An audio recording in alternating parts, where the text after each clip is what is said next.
Welcome back to Aurelius Whitlock's Murder Museum. Aurelius Whitlock's Murder Museum. Aurelius Whitlock's Murder Museum.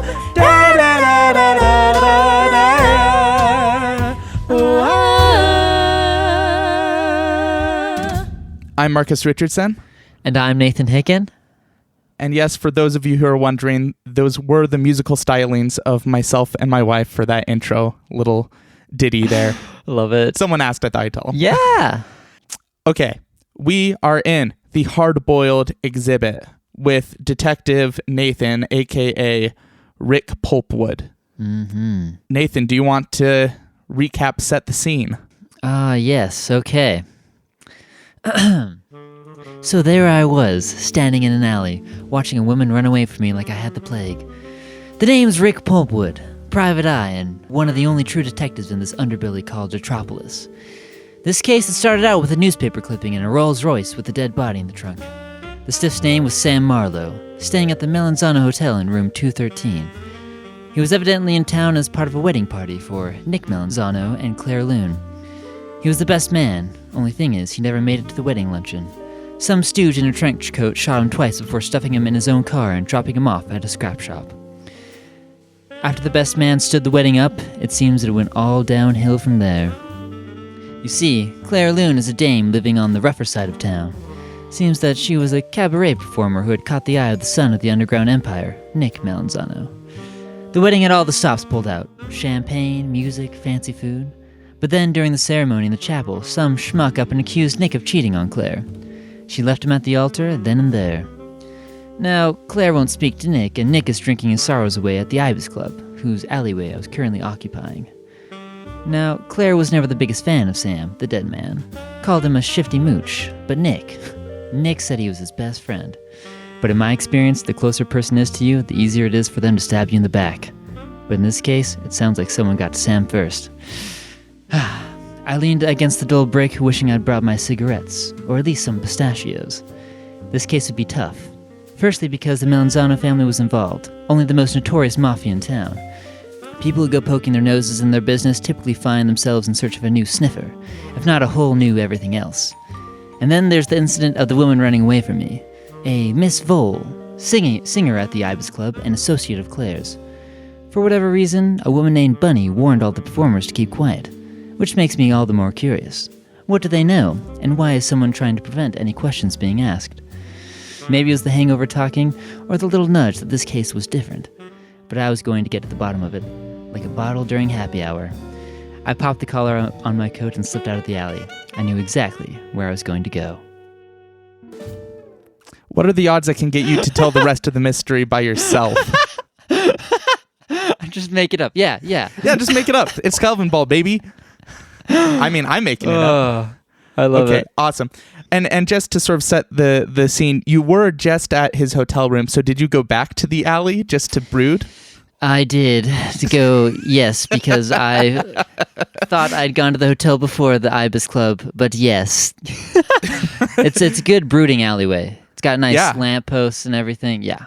In fact, you're not the only person brooding there. There's another guy mumbling to himself, smoking a cigar, and he's like, "Get your own alley." All right. All right. Well, it sounds like you were off to church. I am. Is that right? Take me to church. Excellent. All right. The first non-nondescript church of Detropolis. You get to the chapel, and it is dwarfed by the buildings around it. It looks like a lackluster attempt at cleaning up the dirtier side of town. The stained glass windows are more stained than glass. It doesn't actually make sense, but I wanted to say it anyway. Yes. Yeah, do you walk inside? Is there anyone outside the church? No, in fact, there are lights on in the chapel, but there's really just not a lot of people around here. And actually, at this point, the sun is truly setting. Just a few minutes left of light. Okay. Then yeah, I'll head on inside. Okay. The inside is lined with wooden pews leading up towards a traditional altar of some Christian tradition of the non-nondescript variety. And all the way up the pews, you see an older man, a bit shriveled, who is sweeping up what look like wilted flower petals from inside the pews. Alas, from the wedding, perhaps. I would like to approach the man and make my presence known. He glances over to you and says, sorry, our sermon for this evening was cancelled, but I do love to see young folk caring about their salvation. My salvation is beyond saving at the moment, but I would like to ask you a few questions if you don't mind. Yes, is one of them what the meaning of the word salvation is? Because you say save your salvation, and grammatically it makes little sense. I was never one for grammar. Didn't make it that far.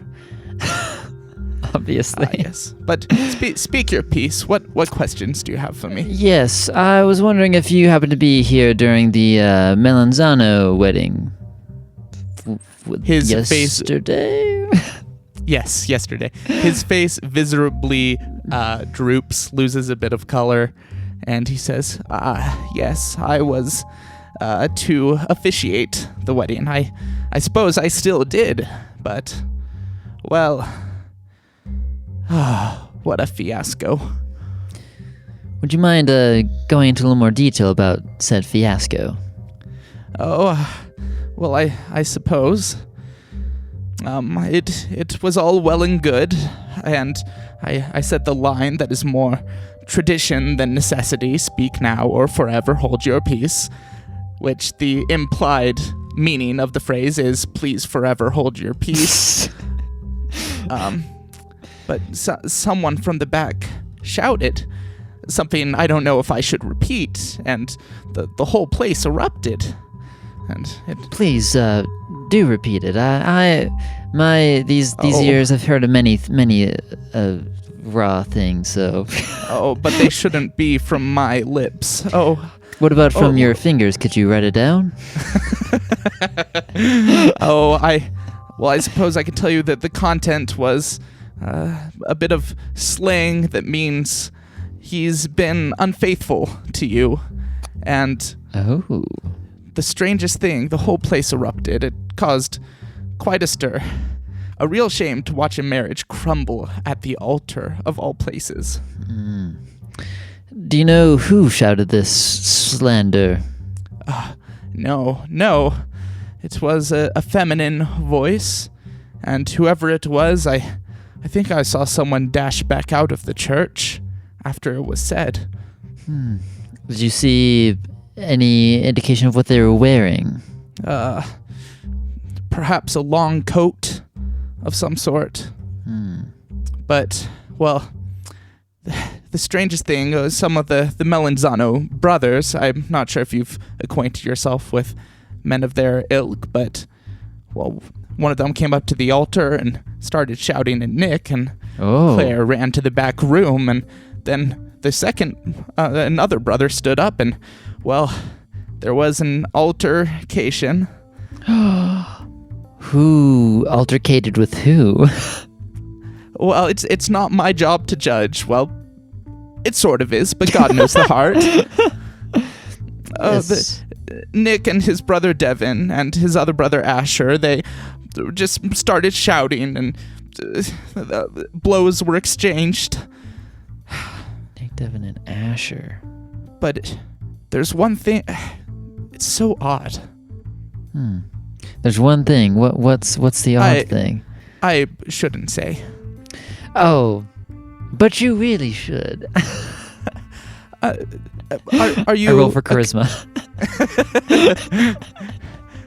Yeah. You've been suave enough in your monologues that you tease it out. That monologue has earned you a good persuasion roll here. So yes. He sets down his broom. It looks like he's been sweeping up just the last few stray flower petals in what was likely cleaned up yesterday. And he starts rubbing his hands together a bit. He's like, the strangest thing. Claire tensed her hands right before the thing was shouted. It was as if she was expecting it. Interesting. So she knew it could happen. Did someone tell her before? Perhaps I've said too much. I really must be going. Please feel free to grab yourself a commemorative a crucifix on your way out. One last question. What's your name? Father Weisel. Father Weisel. Interesting. I snap a picture of him. For my suspect board. You're what? Never mind. I'm a suspect? These frail old hands couldn't hurt a fly. I've tried. The swatter doesn't work for me. I'm sure you'll figure it out someday. Well, thank you for your time, Father. Go with grace and God. And some other third thing that starts with a G. Glory. My Glock. Go with glory. Go with your Glock, young man. And with that, you exit the non-nondescript chapel. I'll say there isn't too much else here for you. Dang, I was gonna take DNA swabs of all the pews to see if I could. Do you know what decade you're in? Yeah, but I have an inventory. So, alas, okay, cool. You do have an inventory. That much is true. Seeing as I've checked out the church, I would like to go back to the hotel and check out the ballroom and see if there's anyone there from the reception. I also need to find Devin and Asher at some point, because apparently they had a little fight. And probably should go to the casino too, because I know they own that, or someone in their family owns that. So, but before I go to the ballroom, I think we all know the most important item of business. I need to go back to my office and feed my rabbit. It's important to remember the important things. Yes. And as Bunny, the mysterious Miss Bunny, whoever she is key to this case, I should probably pay my respects to her kin. The other bunny. Yes. So you arrive back at your office, and Sweetie is there, and she is tapping her foot and folding her arms, and she's like, "It's about time you got back. They've been here for over 30 minutes. 30 minutes? Poking around." Who do you mean? Who's they? You open the door to your office, and there's a man with slicked back black hair, his feet up on your desk. Oh and my gosh. And in his lap is your bunny. Sir, I don't believe we've had the pleasure. It was about that time of day where you started to wish that you hadn't skipped breakfast. After getting a call about a body showing up in the trunk of a car of all places, Barton and I got a tip to check out an office on the other side of town. Pulpwood, it said on the front window. Getting past the secretary was easy enough, so I let Barton start investigating while I got familiar with this fellow's belongings. I drew the blinds and sat at his desk, wishing I had an ashtray and a change of career. With my new furry companion in my lap, I was starting to finally feel comfortable when in he walked. This was him, no doubt about it. Short, pale, clearly hadn't had many clients lately. What? He wore glasses, but he squinted anyway, as if everything was a mystery to him. I pitied him, but I had a job to do. So I started my interrogation. You! Are you Pulpwood?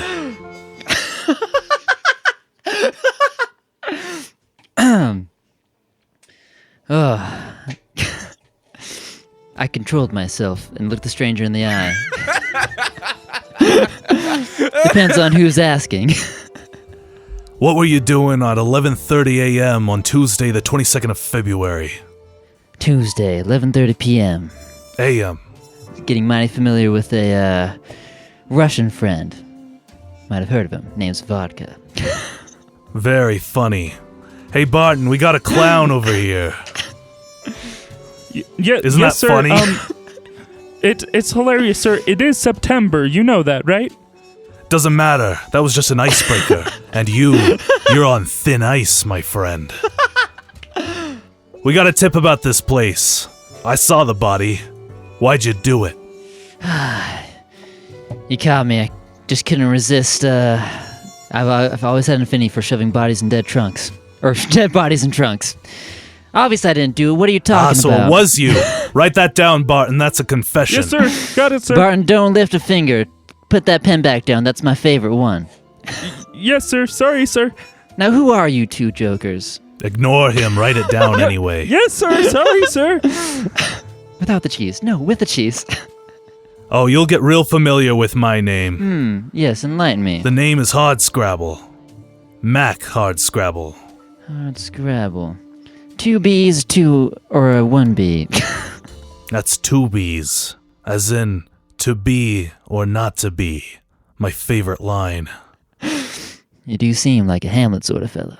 Now, what gives you two the right to barge into my place of work and antagonize Sweetie out there? Well, I should say that Sweetie was the one who let us in. She said, that there would be nothing incriminating in here. But I'm sorry, I'm interrupting. Go ahead. I flash my badge from the front pocket of my jacket, like I had done so many times before when dealing with people like this. I'm part of the police department, and you are on thin ice, my friend. Wait, did I say that already, Barton? No, sir. Good. You're doing great. I hate repeating myself. So, Guys, oh, by all means, go ahead. the guy flashed his badge at me. Couldn't tell if it was real or not. The light was too dim. But from the way that Barton was acting, I could tell this Hardscrabble was a real piece of work. This guy in front of me looked so lost in thought, as if he was monologuing to himself, just like I was, muttering under my breath.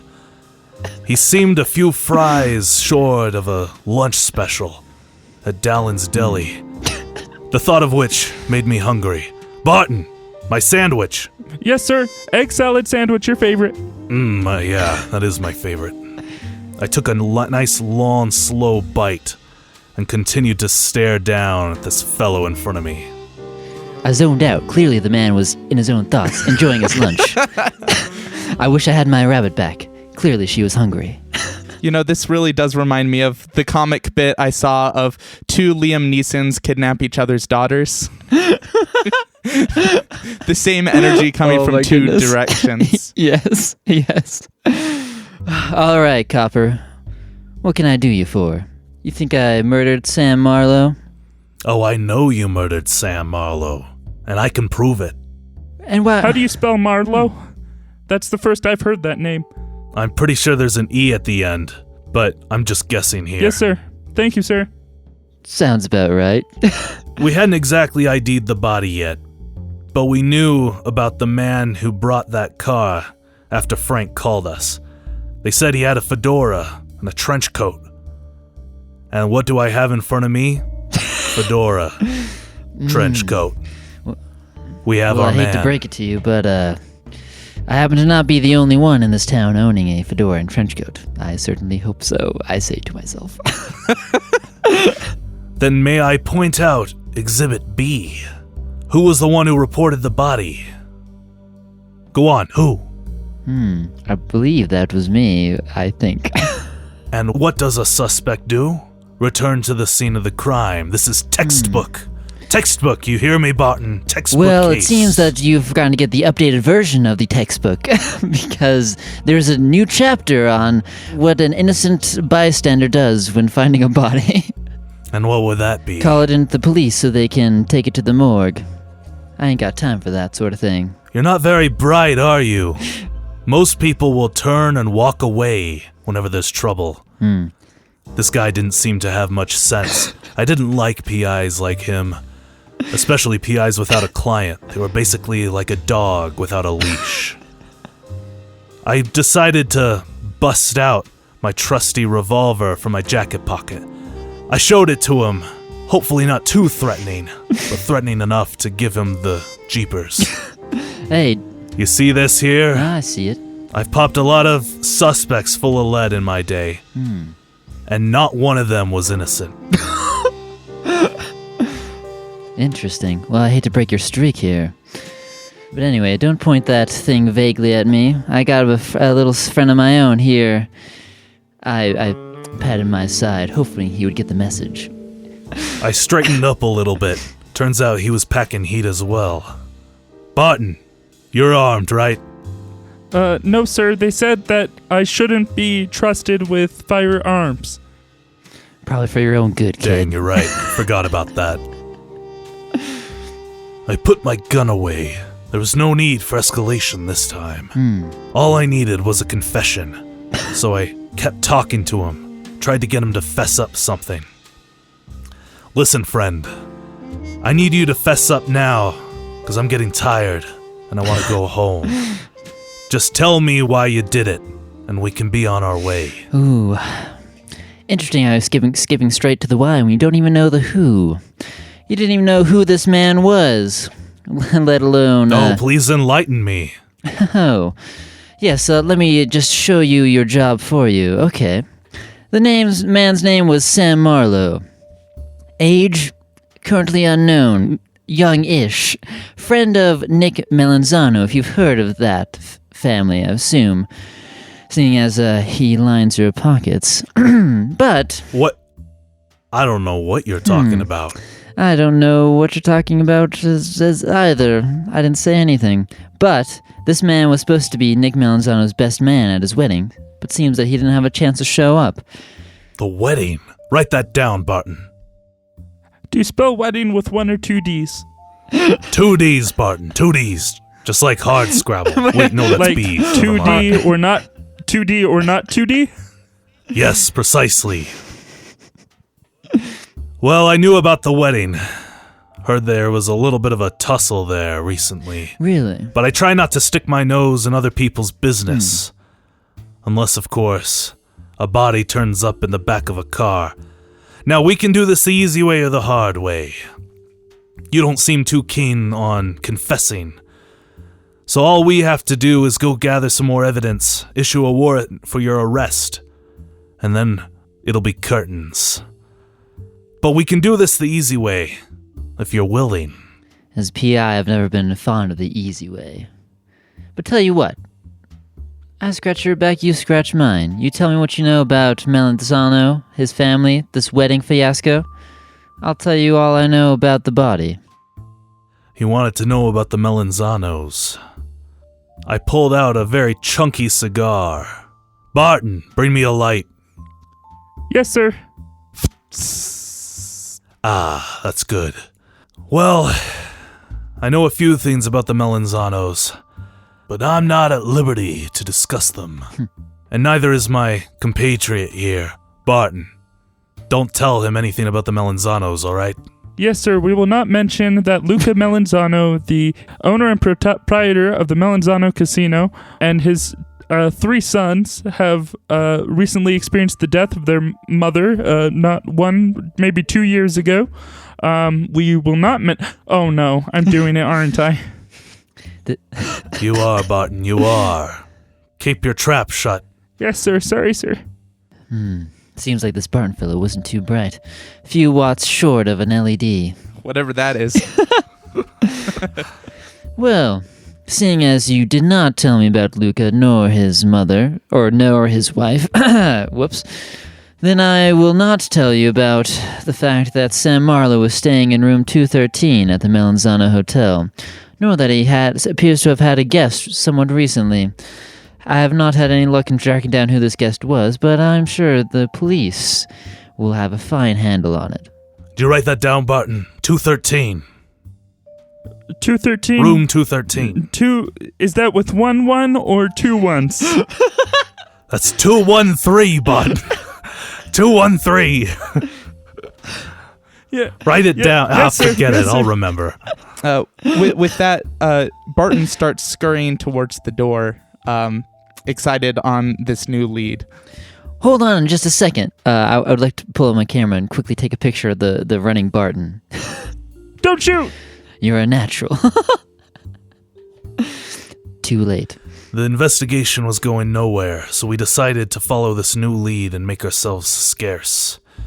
But not before issuing one final piece of advice for my amateur friend standing in front of me. Listen, Pulpwood, I know we're gonna nail you down. And when we do, I'm gonna laugh. Laugh very hard, and I'm not a comedic man myself.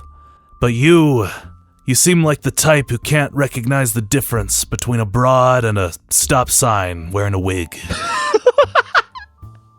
But I'll offer you some advice, because I'm so friendly. You, shoot. Sorry, hang on. You start sniffing around too much in this seedy town, you might catch a cold. And with that, I turned around, started walking out, and then stopped one more time to share one more thing with my friend. You know, you remind me of someone. A curious fellow named A. Whitlock. Bit of a quack of a writer. What? You two would be a couple of peas in a pod, if you ask me. Barton, slow down. And I Yes, kept sir. walking. So you'd say that anonymous tip was a dead end? We just need more information, that's all. We'll be back here, I know we will. Always a pleasure to work with the local police department. I wasn't too worried. His threat held less air than a victim of strangulation. Let's go. That is enough noir phrases to carry us through the rest of this arc. Oh my gosh. We've done it, boys. That was incredible. Oh, and there he goes. He's gone like a thief in the night. Yep, hard scrabbles away. Oh my gosh. That was wild. Yeah, a little atypical for noir, but quite a bit of fun. Yes. And extremely productive. You learned so much. I mean, yes, their mother's dead. Aurelius Whitlock is a writer, and someone tipped them off to me. Interesting. Also, for those who are not part of the video format, which is just anyone who's not me and Marcus. Which is literally everyone. I go to my office and we're on a Discord call, and then all of a sudden Jared pops up and I'm like on the video call, like what is happening? What? It was incredible. I highly enjoyed verbally or monologally sparring with Jared. That was so good. With that, Sweetie scrambles into the office and picks up Bunny, who is left on the chair, and puts it back in the cage and turns to you and says, "And they wonder why they turn to private eyes to get their problems solved." Honestly, sweetie, I don't know. I don't know what the city's coming to. Did they say anything else to you about why they were here? Yes, actually they did. I thought it was curious because it was a lie. They said that they were told that yesterday, midday, you were spotted driving a Rolls Royce. Now, I know that that's too rich for your blood. Ain't that right? You would rather buy a case of unspecified alcoholic beverage than drive a fancy car of any variety. And you know how much I hate unspecified alcoholic beverage. Yes. Well, the strangest thing said that someone was called in an anonymous tip saying a man, Rick Pulpwood, was driving that car and possibly stole it. I can't imagine why you'd steal a car. You have a perfectly fine running jalopy downstairs. Exactly. Perfectly fine. She has character. That's right, like me. Ain't that right? Well, someone's trying to frame me for murder, it seems. So, what are you going to do now, detective? It seems that someone doesn't want me to dig around this case, but that's what makes me want to dig around it even more. Hey, sweetie, you don't happen to know anything about the fiasco at the wedding yesterday, do you? Not any hot goss? No, I don't. I believe I told you everything I know, which is there was a wedding. Well, keep your ears open, and if someone comes into the office next time, try to keep them in the lobby. You know, I was leaving a note for myself that says just that. Those boys did not play as nice as I thought they would. What would I do without you? You'd probably be dead in a ditch. I feed Bunny or my rabbit, whose name is Bunny, I think. As Sweetie leaves the room, she says, honestly, why would you name a bunny Bunny? That's why I know exactly what it is. I pour some unspecified alcoholic beverage in Bunny's water bowl. Just kidding. Whoa, Just kidding. that can't be. This is going to become another empty cage exhibit, is what this is. It was The murder weapon, unspecified alcoholic beverage. I find some rabbit food and put it in her cage. Great. The bunny looks thoroughly shooken up. Does not like law enforcement one bit. Trained her well. Should have trained her to bite him or something. Oh, well. honestly. Dang it. Okay. Cool. Well, I want to take a quick peek around my office, see if they've taken anything or planted any, I don't know, evidence on me. You know, it looks like they were perhaps a little crooked, but not that crooked. Yeah, Barton was thumbing through some of your files on the far side of the room, but it looks like they're all still there in order. Okay. Sounds good. Then, I think I'll head over to the hotel, following, and then the casino. Okay, so you head back to the Melanzano Hotel. You walk in, there's the same grand foyer that you saw before. One direction leads to the gilded desk and the broken elevators, and another direction leads off to the ballroom. I'm going to go peek at the ballroom before I ask the front desk about it, so... Sure thing. You go into the ballroom, and it looks like there are no current events happening, but you do see a bunch of people in hotel garb, you assume, that are rolling and putting away tables and chairs, some red tablecloths, and a man is sitting alone in the corner, and he's watching you.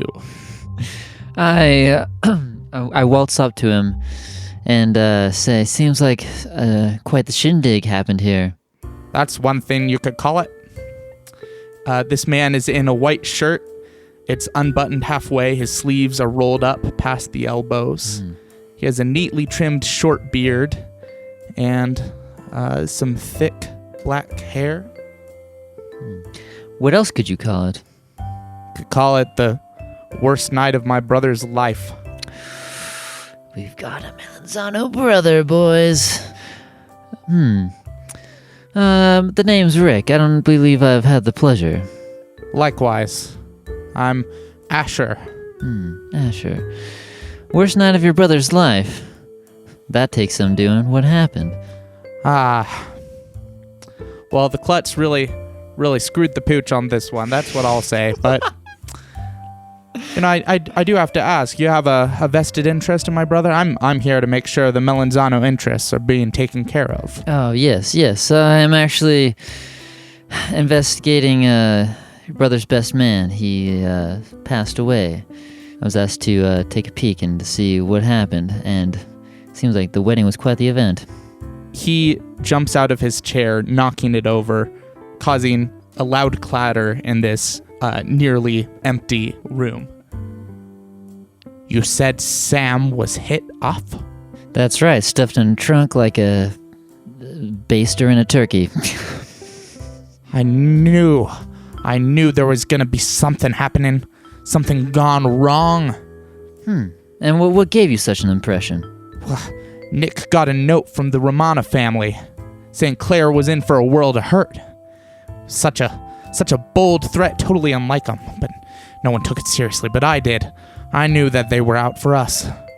Romano family. What? We got a rival mafia? What? And you think they would do something like this often Nick's best man? Well, it's not anything like they've done before, but they absolutely, in that note, they made it sound like they were coming soon. Do you remember what that note exactly said? Well, something along the lines of, Claire and the heirlooms are ours for the taking. It's the kind of gross stuff you'd expect to see from a filthy family like the Romanos. Interesting. Romanos. And Mark my words, if the wedding would have happened, someone would have organized a hit on her too. It's what my gut says. But maybe someone beat him to the punch, or they got antsy. They got trigger happy. You see his eyes kind of like scrunch up as he's like coming up with theories in his head. Seems like it's hurting a little bit. Yeah. Well, do you think they could have been behind the outburst at the church? Oh, that was me. That was you? What? What do you mean that was you? The conflict at the church. I slugged my brother. Oh, the outbreak. You mean the blurting, the lady from the back of the room. Yeah. You know, that was the oddest thing. I couldn't say exactly who she was. I didn't recognize the voice, but I could go either way. It could be true, it could be false. My brother Nick, he's a lot of things, but usually when he sets his mind to something, he does it. So I do find it a bit odd Did you... that he would be caught with his pants down, so to speak. Alas. Did you happen to see what this woman was wearing, or any defining features? She had a big scar or something easily identifiable? Yeah, you know, she had a big L on her forehead. Got it. I seem to recall it like it was yesterday, which it was. No, what do you think? I'm an idiot? Of course I looked back. I didn't see much of anything at all. Everyone was standing up all crazy like. It was chaos. It was pandemonium. Someone, I think, flipped a table. Fascinating. Nah, but I was looking up at the front, watching what Claire was doing. She right then and right there took off her wedding ring, put it right there on the altar. And Nick started defending himself, and, well, my other brother, Devin, got up, and, well, they started fighting, and, you know, it's not really truly a Melanzano family get-together unless a couple blows are exchanged, so I thought I'd get a part of the action. At that point, I was just relieved that it looked like there wasn't going to be any murder. Well, you proved me wrong. Sorry about that. What?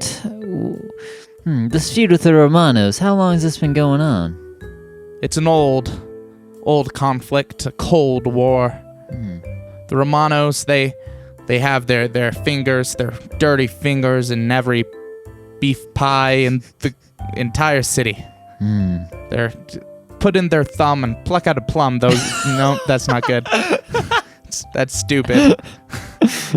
For the listener, to be in character, I have to hold up two fingers as if I was holding a cigar. Yes. At all times.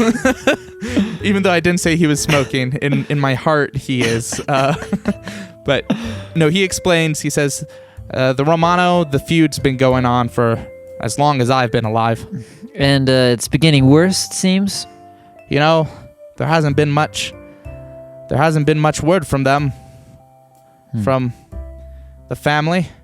Hasn't been any threats or even any stepping into our territory or our business practices.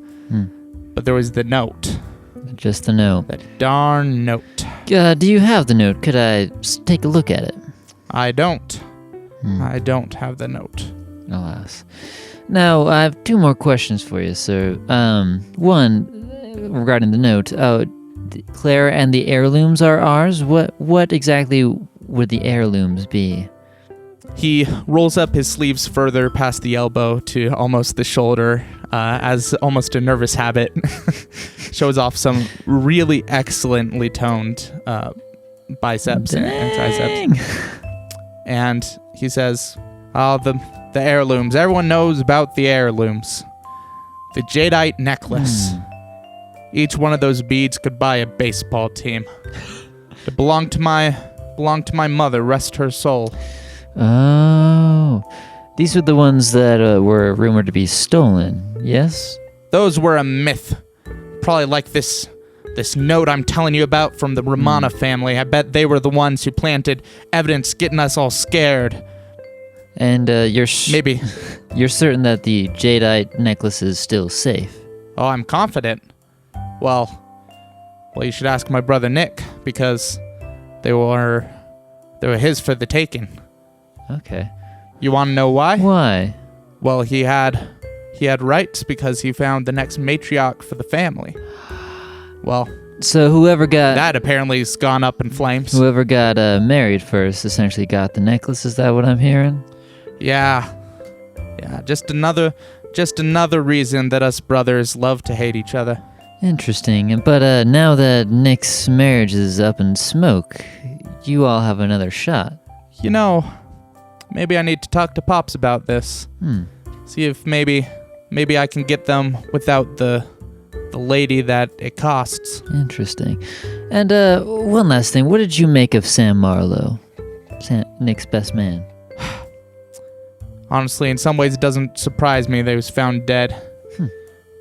You know, he's the type of guy who got tangled up in all sorts of stuff. But you know, Sam and Nick were planning something yesterday. I'm sure of it.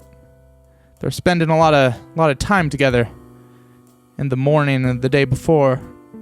Something, a secret gift or something? Secret gift? I don't think it was related to this murder you're telling me about.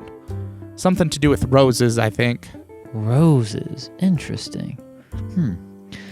Well, thank you for your time. If you come to any enlightenment as to the identity of the woman who shouted, or think of anything else interesting, let me know. I hand him a business card. Sure. He's like, well, if what you say is true, then I better pay a visit to Pops sooner rather than later. I'm off to the casino. Good to know. Oh, and where could I find your brother Devin? Also at the casino?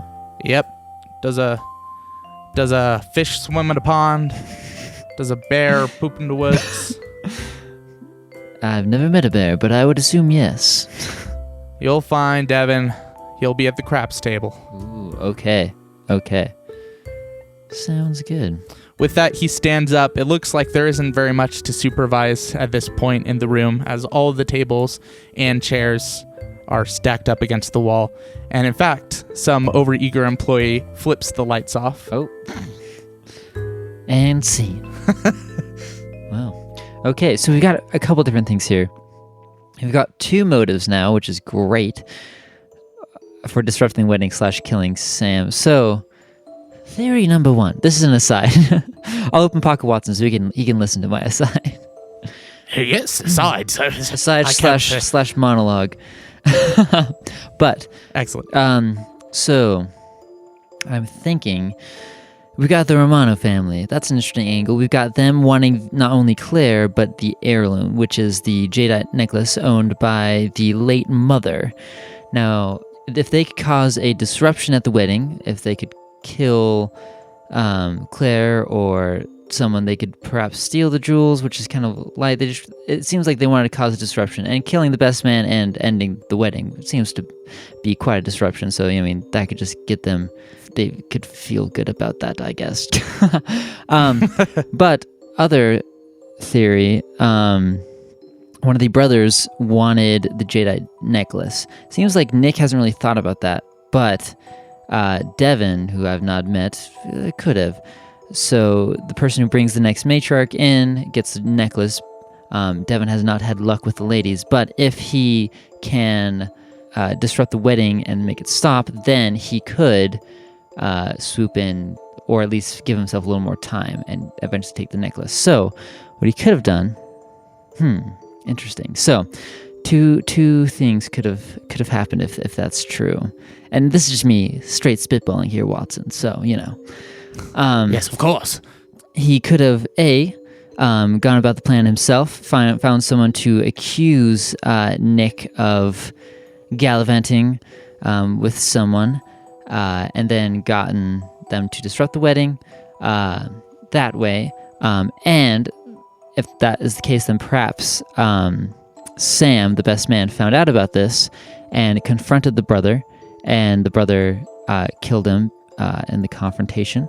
Or, other theory, if Sam is really a jerk and conniving backstabbery guy, perhaps the other brother brought Sam in on this scheme and was like, hey, I'll give you some money if you help me break up this wedding. And so there was some shenaniganery. There we go. Non-nondescript shenaniganery. Exactly. And they made it look like Nick cheated on someone. Perhaps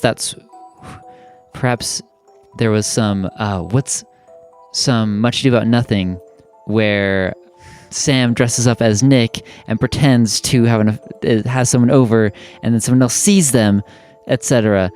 That kind of sort of thing. But then Sam knows about the plan, so the brother never intends to pay up and kills Sam instead. Sounds like there are multiple trajectories, Yes. angles, and I dare say it sounds like you need more evidence. I think so. I think it's time I gamble a little. Let's head to the casino. Excellent. It is fully night now. Ooh. Just a little bit of moonlight guides you down Melanzano Street towards Melanzano Casino. You go inside, and it's got scarlet carpet, low-hanging chandeliers, and a 2-tiered floor plan. Ooh. The bottom tier is plenty busy, but up a few stairs and past a velvet rope, there's just a few individuals there. Looks like a single craps table in use. And who's surrounding the craps table? As you walk towards it, you see a man reclining in a chair. He's got a handsome suit, but a very ugly face. Ain't that just the Got- way? I know that feeling, right? Just joking. He's got one black eye and a bright red skin rash around his mouth. But as he reclines, he's going to have the dice rolled, and he tells a lady right next to him, "Blowing them for me." And she does. He rolls them, and he says, "Hey, that a boy! Hey!" And the lady politely claps, and there's the person officiating the table. I definitely don't know gambling terminology. Yeah. Sure. But anyway, he sees you walking up to the velvet rope, and you actually see some men in pinstriped suits notice you and start walking towards you. Oh. But behind you, you hear a voice you recognize. "I'll let him in." And it looks like Asher is walking briskly past you to a stairwell, perhaps, past the velvet ropes and past the second tier. And he says, "I'm going upstairs. That's my brother." And you see Asher disappear. Awesome. Got in. Yes. Okay. Well, then I would like to approach the brother who I assume is Devin. Sees you walk up to him, sees that you're walking with purpose, and he says, "Oh, look who the cat dragged in. You got some money you're looking to burn in the family casino?" Looking to burn a little more than money. I'm actually here for some information. I was just speaking with your brother Asher. Don't trust a word he says. That guy is way too full of himself. "Hey, let's go. Daddy's got a new pair of shoes. All right." Incredible. Well, he was actually filling me in on the fiasco at the wedding the other day. But I would be interested in your side of the story. There's not much to say. You see him subconsciously rub his black eye a little bit. He's like, really not a surprise to me. Nick is too sincere. It's the type of thing where someone's sweet enough that someone's gonna spoil things, sour them for him. That's what I think. What do you think? So, you believe that Nick cheated on Claire? It's hard to say.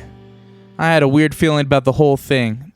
He actually is holding a cigar, and he takes a long drag, and he says, Claire, she appeared too quickly in Nick's life. It's not like him to just find any old lady, any young lady. Interesting. Nah, something was up there. Could she have been a plant, so to speak? I wouldn't put it past her. Never really discovered much about her personality. Interesting. Never even saw her much around the Ibis Club. Did you see her elsewhere? Nah, just on Nick's arm. And the young woman who shouted, who disrupted the ceremony, did you happen to glance at who that was? I didn't glance, but I recognized the voice. Whoa. Definitely from the Ibis Club. Okay. Do you know which one? I don't know. I can never keep the dancers straight. Miss Vole, Miss Mink, the third one. Bull, Mink, and Bunny? Yeah, it was one of those. It was one of those. Do you know where you could find them outside of the Ibis Club? As far as I know, they live in the Ibis Club. Okay. And, I heard something about a note from the Romano family. I don't know much about that either. That sounds like something that my father would receive and Asher would conspirize about. Interesting. I'm a simple man. I don't do much of the family drama. I'm just here for the good rolls and the good time. Hey, let's go. It's at this point you realize that he's gotten the same roll in craps he's bet on every time, and it's been the same every time. And as you look at the guy who's again, officiating or whatever, you see he kind of looks at you with a knowing glance, like, this is all theater. I gotcha. I give him a wink. Well, one last question. Do you happen to know anything about Sam Marlowe, Nick's best man? Sam Marlowe. You haven't told him that Sam's dead, right? I have not. Okay, just checking. I couldn't remember. Sam Marlowe. I said I'm not into family business, but I dabble. Sam, he had nothing to do with family business. Because, well, discretion's important in my dad's line of work. And Sam, he couldn't keep a secret to save his life. Interesting. He's the type of guy who'll do anything you ask him to do, but he won't shut up about it. Okay. Oh, that's good to know. I don't know. What else do you want to know? The deadbeat never showed up to my brother's wedding, which, of course, didn't really happen anyway. But he was a real procrastinator. I wouldn't be surprised if he forgot about the wedding, or, well, if he was to have done his best man speech, wouldn't be surprised if he wrote the best man speech last minute or got someone else to write it for him. Well, I can tell you that the deadbeat didn't show up to your brother's wedding because he was beat dead. The cigar drops to the ground. He otherwise keeps his composure, but the blonde lady next to him quickly stamps out the cigar on the ground, and he's like, I didn't know that. Okay. He actually seems shocked. Interesting. But it seems that Nick and Sam are planning some secret gift, something to the roses. Do you know anything about that? I know Nick had something up his sleeve about the heirlooms. He's a romantic at heart. Listens to the same song over and over again. What a fool.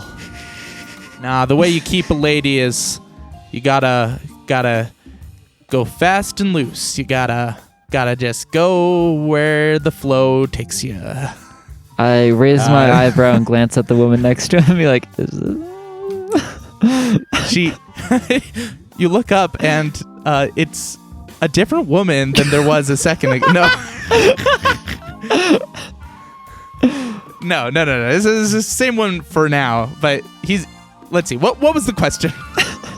I was just glancing just for... No, but what was the original question? planning the secret gift. Oh, yeah, the secret gift. He's like, 5 to 1. It was something to do with the heirlooms. I couldn't care much for those glass beads, whatever they were made out of. Nah. Dang. I'm here for a good time, not a long time, you know? I don't like working in investments. I like to gamble. Hey, let's go bada beat, bada boom.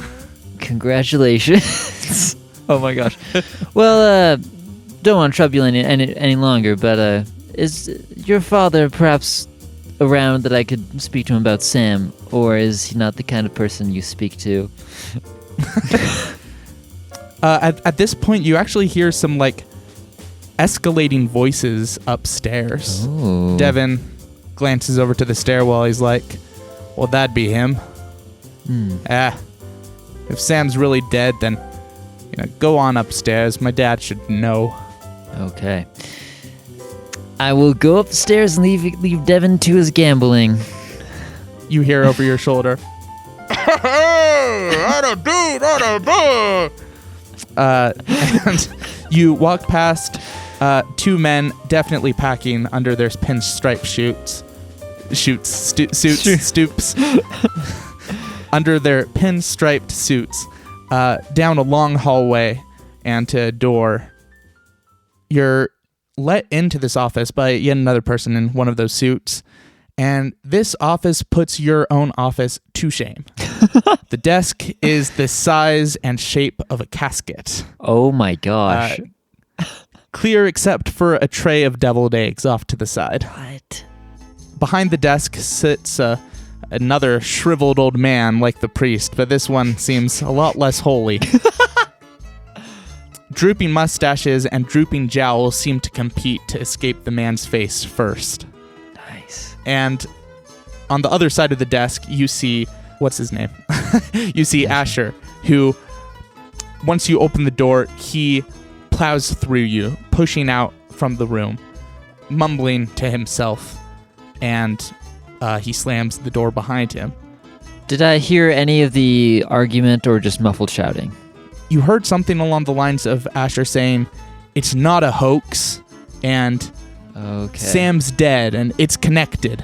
Okay, so he's going on about the note, I bet, and the Romanos. Okay, well, I walk into the room a little bit and stop, and I introduce myself. I know who you are. You're Rick Pulpwood. I make a point of knowing every private eye in the city, recognizing their face, in case I ever spot them sneaking around my place snooping. Nah.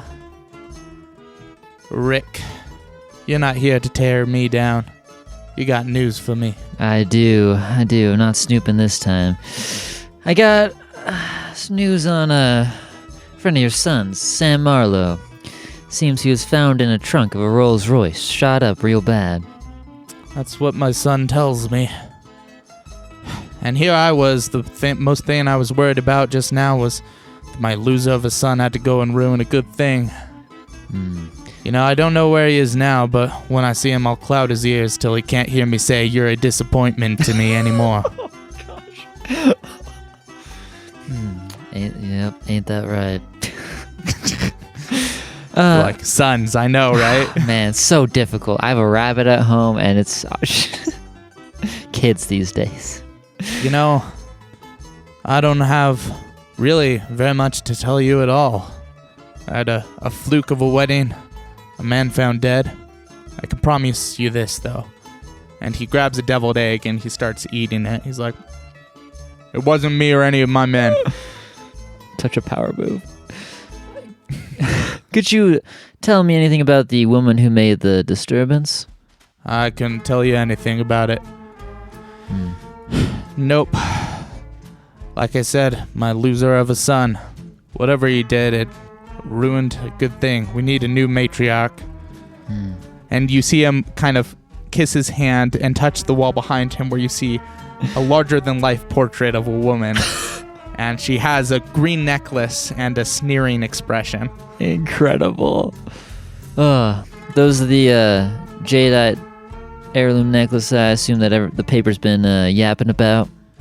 Those idiots over at the Detropolis Chronicles, they ask a lot of questions, and they're all the wrong ones. Nah, I wouldn't believe those rumors. The Romanos, they don't work like that.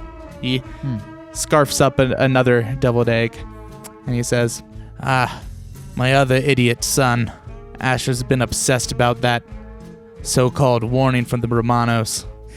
It ain't that. My sons don't really know it, but the Romanos and us, we have let's call it a working relationship. They wouldn't dare rock the boat over something like the heirloom necklace or some no-name girl that my son found. Nah.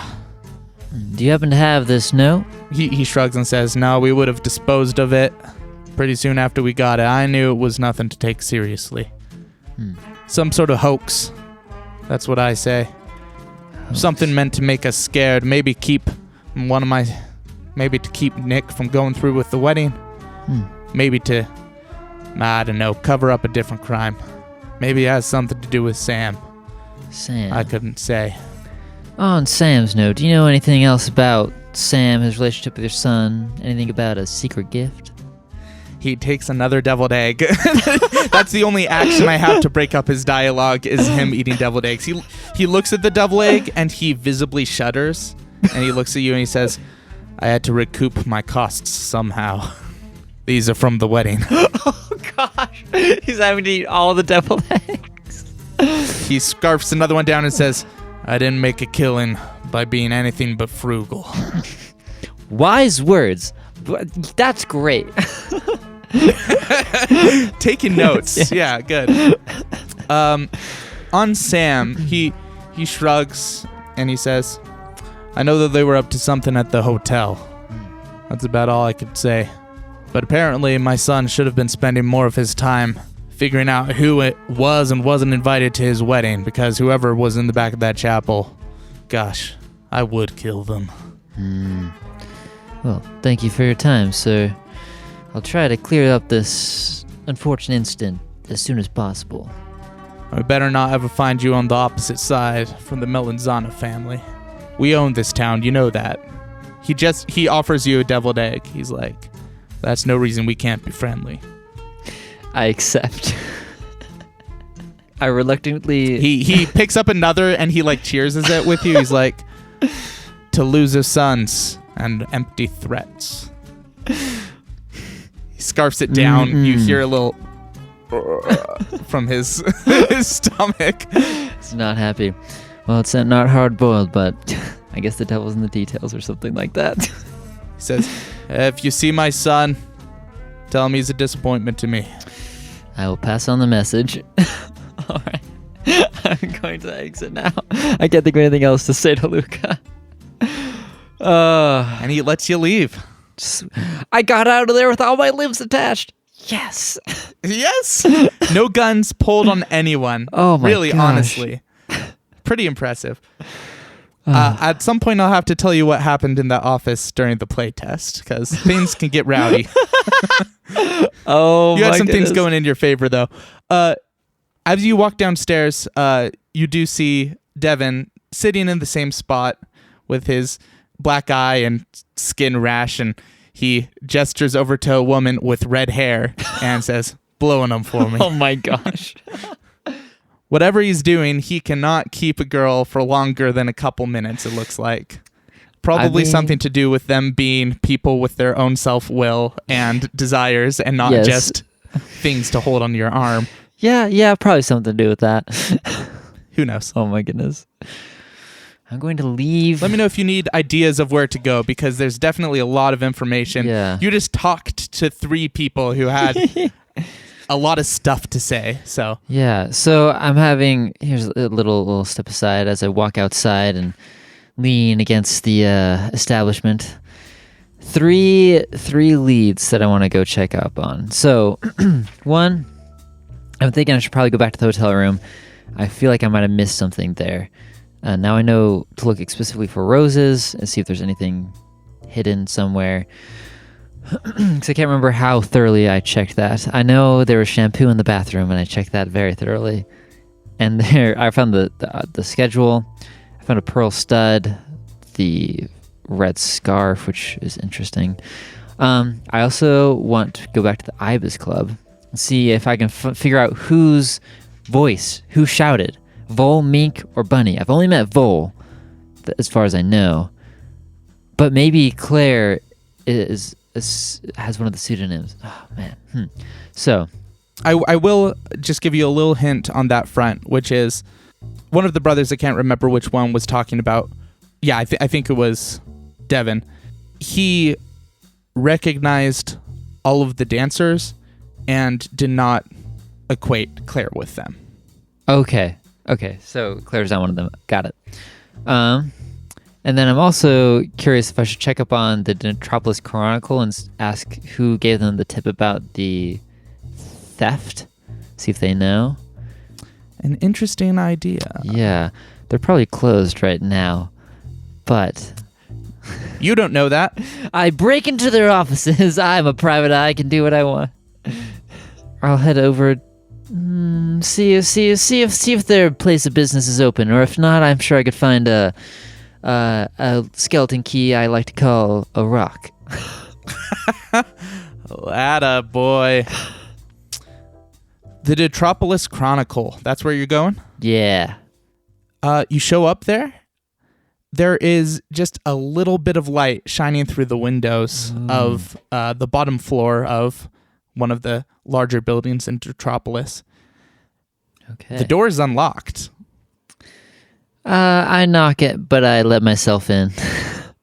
The inside is dark. There are rows upon rows of almost identical looking desks, and just a single light is on. A man with bronze skin and long black hair is checking notes and typing on a typewriter far to the back of the room. Then to say the news stops for no one, I suppose that includes you. He visibly startles, and he says, come in. I shut the door behind me. My name's Rick Pulpwood. What's yours? Aurelius. Oh my gosh. Aurelius Whitlock. Oh my gosh. It's a pleasure. The pleasure is all mine as my competing personalities. The fact that I'm Rick, but I'm also Nathan. What? Okay, I'm cool. I'm collected. Aurelius Whitlock. Funny name, that. You've worked at this paper long? Actually, I'm new here. Bottom rung means that you stay late, but I was actually just working on a side project of mine, so, all comes out in the wash, I suppose. What's this? And do you make a habit of insulting people's names when you first meet them? That is quite the character trait that you have going there. Oh, yes, it makes sure that people remember me, so, Yes, I suppose it does. He continues to type on his typewriter, and he's like, so what do you hear? Do you have any thoughts on the... I suppose I don't know why you're here. Does he seem to recognize me at all? Or do I look... Oh, this is so interesting. Not even a little bit. Dang. He also looks... His hair and expression are dead ringers for the curator. He looks not necessarily younger, but his eyes lack the confidence that you see in the curator's eyes. Oh, fascinating. I love this. Okay. I'm here about an anonymous tip that you received a while back about the fact that the Melanzano family was about to be robbed of their heirloom jadeite necklace. He continues typing. He's like, that is a rather boorish case, that one. Not much to learn there. Just someone wanting attention, I suppose. But you know what is a case worth looking at? Are you at all following up on the egg case? Egg case? The egg case. The Benedict Farms, don't forget the eggs? The Benedict Farms. And you see this, bright expression light up. What? And he's like, Benedict Farms has had a large quantity of spoiled, rotten eggs, and they've disappeared. And their bankroll, their public trades, have gone only in the positive direction. Now, what is happening to all those rotten eggs? I think that there's something rotten here, and it's more than just the eggs. That's fantastic. So the spoiled eggs have gone missing, is what you're saying? Not missing, I think they've sold them. But they won't say to whom. Interesting. It's a conspiracy, I promise. This is much more interesting than any banal murder or what have you. This theft. I care very little for murder, I must say. I am actually the junior correspondent, or aspiring junior correspondent on, business, I guess. It doesn't really actually have a name, but I tell you, once I crack this story, I do think that there's going to be another rung for me to climb up. Interesting. I think back to the deviled egg that I accepted from Luca. How am I feeling? You actually feel good. Okay. You feel okay. The psychosomatic part of this makes your stomach start to hurt, but you do not. That's not an indication of anything besides the fact of you're thinking about eating eggs right now, and that's a leading cause of indigestion. Oh, well, I hate to bore you with the details of the case again, but do you happen to remember who, or have any details about who gave the tip for the theft? He shakes his head no, and he's like, the correspondent working on that was going on about, they think that it was likely sent in from someone other than the name it was written for. It was something to do with the same note sent to the Melanzanos was sent to us, and it said that it was the Romanos, but Really? something about it was not the Romanos. It must have been someone who wanted to pin it on the Romanos. It's really not my thing. Do you happen to have that note? Not my thing. I'm sorry. Not much use to you. I'm so sorry. Alas. I'm not much of an expert. Well, Aurelius. But thank you for coming in. I mean, if you have any interesting stories. I was gonna say, how would you like to move up a few more rungs on that ladder? I mean, I'm listening for sure. Let me tell you about a man named Sam Marlowe, and how he ended up stuffed in a trunk of a Rolls Royce, 2 shots in the side of his head. He nods, and as you explain this case to him, he takes vigorous notes. And upon finishing your story, he's like, "Excellent. I will pass this along to Levi, and he shall write an excellent story on that." And he starts typing again on his typewriter, and he's like, "Thank you for your tip. You will remain anonymous. Don't let the door hit you on the way out." I think there's been some misunderstanding. That is a hot story, Aurelius. You're just giving it up like that. Right. I said murder's not really my thing. All about the mystery. Mystery is wonderful. When there's a dead body, I'm really a bit squeamish. I don't like gore. It's not really my thing. At this point, you hear a gravelly voice from behind you. What? Coming from somewhere in the dark. "I like him better this way, don't you?"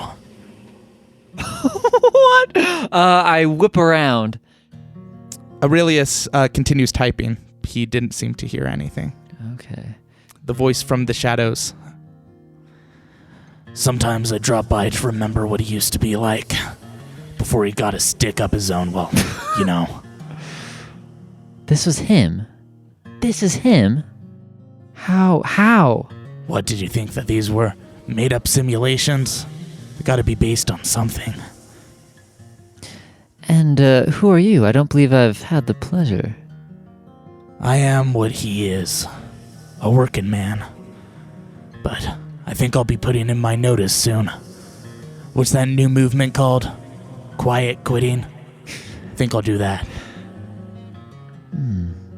And what is that? What exactly is your job description? It's a bit complicated.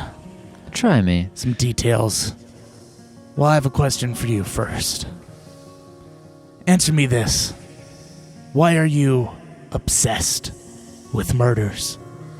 Do you like the macabre puzzle of it all? The thrill of the hunt? I suppose the puzzle aspect has appeal, the satisfaction of solving a mystery, but perhaps it allows me the chance to confront the unknown, something that I'm a little more hesitant to do in real life. And this isn't real life, huh? Something very much like it. You're not wrong. The museum doesn't really accomplish anything good, though. It's worth saying. These are just shadows. Cases that were never solved, but could have been. Should have been solved, but weren't. Solving them does nothing for the victims, including him. He gestures back to Aurelius, who's still vigorously writing, and you see him say, under his breath, Aftershave. and this man in the dark, who now has stepped forward enough that you can see a bit more of his shape, he's a good 6'6". Oh my goodness. He has long brown hair and a beard to match. He has a slight scar under one eye and hands that almost seem to have an extra joint in the fingers. You're not sure if it's the way he holds them or some bizarre mutation. He shakes his head. He says, Why should I care if you don't understand what you're doing? I wasn't any better when I got roped into all of this. And You asked what I do. Well, kid, I'm a Newman. Sure you've heard that word before. Newman? Newman of what? I'm the Newman of cryptids. But that has very little bearing on this situation. Can I give you some advice? I'm really just passing through. By all means. I like to visit some of the odder, forgotten corners. The bits of scenes that are picked up in these larger stage plays that people forget are backstage. These are the interesting bits. But here's my advice. You're hunting small game with a 300 Win Mag rifle. Eventually you might want to point your gun somewhere else. Somewhere where it matters. And where would that be? I can't give you all the answers. But hey, I think I'm gonna keep an eye on you. Not for any reason besides curiosity. Kind of a swan song for me. Shake my hand. out of the darkness reaches one of these bizarrely long hands with a tuft of hair, almost fur, on the back of his hands. Oh my goodness. Oh my goodness. It feels like his hand will almost wrap around yours twice with the length of his fingers. And he says, "Your name's Nathan. Yeah?" Yes. I shake his hand. Oh my gosh. He says, "I'm Grassman. See you around."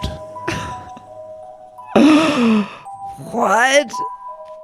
Good luck with the murder. Hope you enjoy yourself. Thanks. Yeah, hope I see you soon.